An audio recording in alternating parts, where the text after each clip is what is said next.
ప్రభునందు ప్రియమైన దేవుని బిడ్డారా, ప్రభువైన యేసు నామమున మీకు శుభములు. జీవముగల దేవుని కృపావర్షం మీపై సమృద్ధిగా కురియునుగాక. ఈ దినం అనగా సెప్టెంబర్ నెల 20వ తారీఖు 2024 శుక్రవారం హోలీ ట్రింటీ చర్చ్ మినిస్ట్రీస్ వారు అందించు అనుదినమన్న. ఈ దిన మన ధ్యానాంశం ఎస్తేరు జ్ఞానము విజయం. ఎస్తేరు జ్ఞానము విజయం. దేవుని వాక్యం చదువుకుందామండి. మార్క్స్ వార్త 9వ అధ్యాయం 29వ వచనం.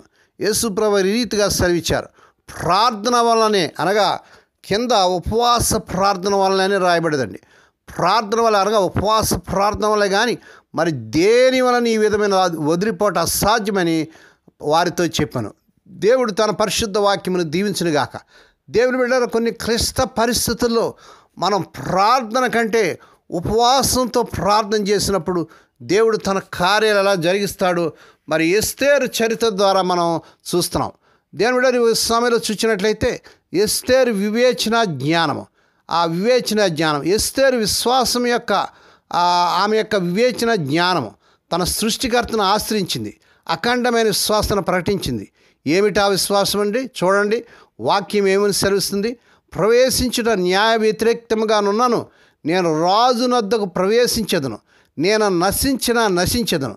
ఎస్తేరు గ్రంథం 4వ అధ్యాయం 16వ వచనం. మహారాణి అయిన ఎస్తేరు ఇప్పుడు రాజు సొత్తు. ఆమె అందం, ఐశ్వర్యం, ప్రాణం అన్నీ రాజువే. ఆమె రాణి అయినా తన ప్రాణం మీద తనకు అధికారం లేదు. అయినా ఎస్తేరు తన ప్రాణాన్ని రాజు చేతిలో పెట్టలేదు. జీవముగల దేవుని చేతిలో పెట్టి సృష్టికర్తకే తన ప్రాణం మీద అధికారం ప్రకటించింది. ఎంత గొప్ప మరి ఆమెలో సాహసం అండి! ఎంత గొప్ప మరి భారం అండి! సాహసం ప్రభు కొరకు నిలబడదండి. రాజ్యాజ్యం లేనిదే ఎవరు రాజు దగ్గరికి వెళ్ళలేరు. అలా వెళితే మరణమే వరకు శిక్ష. అయినా ఎస్తేరు తన ప్రజల కొరకు తన ప్రాణం పణంగా పెట్టింది. యూదుల క్షేమం కొరకు తను తాను త్యాగం చేయడానికి సిద్ధపడింది. విశ్వాసంతో ఆమె ఎన్నుకున్న ఆయుధము ఉపవాస ప్రార్థన. దేవుని బిడ్డ, వారానికి ఒకసారైనా ఉపవాస ప్రార్థన చేస్తున్నావా? నేను నా చెలికత్తులు కూడా ఉపవాసం ఉందమని ధైర్యంగా అడుగు ముందుకు వేసింది. ఒక మహారాణి చేయకూడనిది ఎస్తేరు చేసింది. తాను ఎన్నుకున్న ప్రార్థన అనే ఆయుధం ముందు మానవ నిర్మిత ఆయుధాలు, అధికారం, జ్ఞానం అన్నీ వ్యర్థమని నిరూపించింది. దేవునికి స్తోత్రము కలుగునుగాక. ఎస్తేరు విజయము శత్రుపై విజయము. రాజు అనుమతి లేకుండా ఎవరు రాజు దగ్గరికి వెళ్ళలేరు. ఆ ఆజ్ఞ మహారాణికి కూడా వర్తిస్తుంది. అయినా దేవుని చిత్తం నెరవేర్చడానికి ఎస్తేరు ఆజ్ఞను ఉల్లంఘించి రాజు సమక్షానికి వెళ్ళింది. దైవ చిత్తం నెరవేరడానికి ప్రతికూల పరిస్థితులు కూడా అనుకూల దీవెనగా మారుతాయన్న సత్యం ఎస్తేరు జీవితంలో జరిగింది. రాణి అయిన ఎస్తేరు రాజు ఆవరణలో నిలిచి ఉంటే రాజు చూడగా ఆమె యందు అతనికి దయ పుట్టింది. దేవునికి స్తోత్రము కలుగునుగాక. దేవుని బిడ్డ, నీ ఉద్యోగం విషయంలో, కుటుంబ విషయంలో, వివాహ విషయంలో నువ్వు ఎవరిని ఆశ్రయిస్తున్నావో ఆ విషయంలో దేవుడు వారికి దయ పుట్టేటట్టుగా దేవుడు తన కార్యాలు జరిగిస్తాడు. రాజు తన చేతుల బంగారు దండాన్ని ఎస్తేరు తట్టు చాపగా ఎస్తేరు దగ్గరికి వచ్చి దండం యొక్క కొనను ముట్టింది. రాజు రాణి అయిన ఎస్తేరును చూసి, ఎస్తేరు, నీకేమి కావాలి? నీ మనవి ఏమిటి? రాజ్యమును సగం మట్టుకు నీకు అనుగ్రహించడానికి నేను సిద్ధం అని చెప్పాడు. దేవునికి స్తోత్రం. అప్పుడు రాణి అయిన ఎస్తేరు తాను రేపు చేయబోయే విందులో రాజు పాల్గొనాలని ఆహ్వానించింది. రాజుతో పాటు హామాను కూడా ఆ విందుకు రావాలని అభ్యర్థించింది. రాజు దానికి సంతోషంగా అంగీకరించాడు. ఇది విన్న హామాను ఆనందం అంతా కాదు.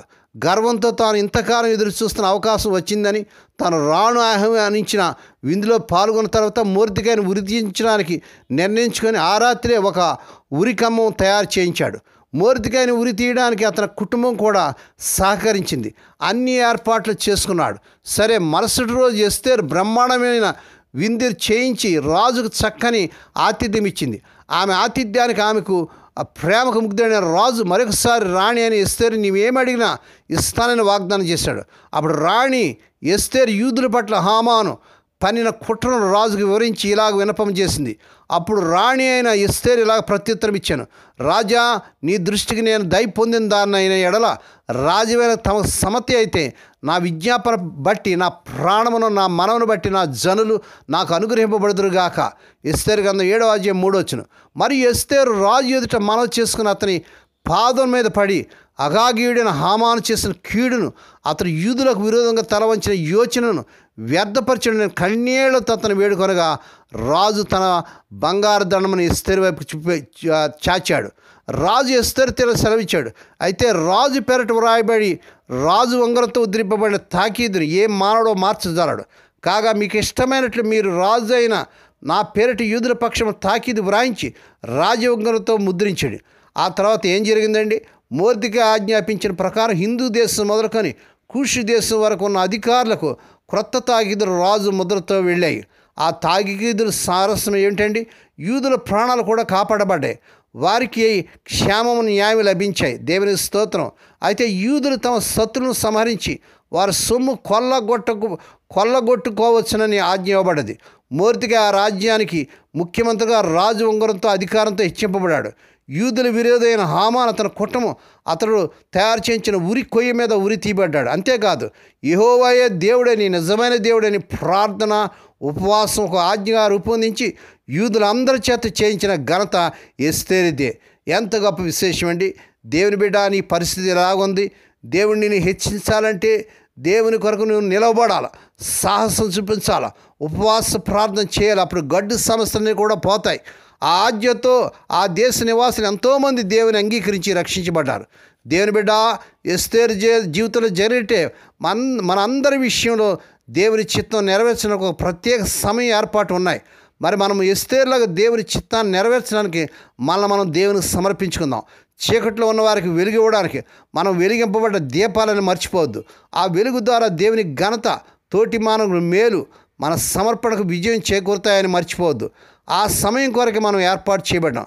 కాలం సంపూర్ణమైనప్పుడు జరగవలసిన ఏర్పాటును బట్టి ఆయన తన దయా సంకల్పం చెప్పున తన చిత్తమును గురించిన మరమను మనకు తెలియజేసి మనకు పరిపూర్ణమైన జ్ఞాన వివేచన కలుగుటకు ఆ కృపను మన ఏడల విస్తరింపజేశాను. ఎఫెసీ గ్రంథం 1వ అధ్యాయం 10వ వచనం. దేవుడి మాటలు దీవించును గాక. ప్రార్థన చేసుకుందామండి. పరిశుద్ధుడైన మా తండ్రి, నీ పరిశుద్ధ నామమునకు వందనాలు, స్తోత్రాలు చెల్లించడం. ఆయన స్వదేశ విదేశాల నుండి వర్తమానం వింటూ అనేకలకి వర్తమానం పంపిస్తూ, షేర్ చేస్తూ, లైక్ చేస్తూ, మరి నాయన మరి ఈ పరిచయలు క్రమంగా మరి పాల్పంపుతున్న మా ప్రియులందరినీ దీవించండి. ఈ దినం పుట్టిన దినాలు, వాహ దినాలు, శుభదినాలు జరుపుకునే బిడ్డలు బహుగా దీవించి వారి పట్ల నూతన కార్యం జరిగించుకోండి నాయన. వారి హృదయవాంఛలు తీర్చండి. రోగులైన బిడ్డలపై ఇప్పుడే నీ కనికరించండి నాయన. కలవరి శరీర రక్త ప్రవాహాన్ని శిరస్సును పాదంలో ప్రవహింపజేస్తున్నాము నాయన. స్వస్థత, ఆరోగ్యం, విడుదల యేసు నామమున ప్రకటిస్తున్నాము నాయన. మా తండ్రి హోలీ ట్రినిటీ చర్చ్ మినిస్ట్రీస్ ద్వారా మారుమూల గ్రామంలో పరిచయం చేస్తున్న దినదాసులను, దాసురాలను, విధవరాలు, దిక్కులేని బిడ్డలను, తండ్రి లేని బిడ్డలను జ్ఞాపకం చేసుకున్నారు. ప్రతి అవసరం తీర్చండి. బిడ్డలు లేని దంపతులకు గర్భఫలం మీరు ఇచ్చి బహుమానంగా కట్టి వారి గర్భఫలాలు దయచేయండి. వివాహం కానీ ఎవరి బిడ్డలకి నెలలో అద్భుతంగా వారికి వారు కోరుకునే సకల సంబంధాలు కుదిరి వారి వివాహాలు ఘనంగా జరుగును గాక. ఈ దినమంతట్లోని బిడ్డల చుట్టూ మీరు రక్తకం చేసి ప్రతి వేదన కీణించి దృష్టి నుంచి ప్రమాదాలు తప్పించి క్షేమకరమైన ప్రయాణాలు దయచేయమని సమస్త మహిమా ఘనత మీకే చెల్లించుకుంటూ యేసయ్య పరిశుద్ధ నామమున స్తుతించి గణపరిచి వేడుకొని ప్రార్థిస్తున్నాం తండ్రి. ఆమేన్. మన ప్రభువైన యేసుక్రీస్తు వారి కృప, తండ్రి అని దేవుని ప్రేమ, పరిశుద్ధాత్మ దేవుని కన్యను సహవాసము సదాకాలం మీకు తోడేండి నడిపించి బలపరచునుగాక. ఆమేన్.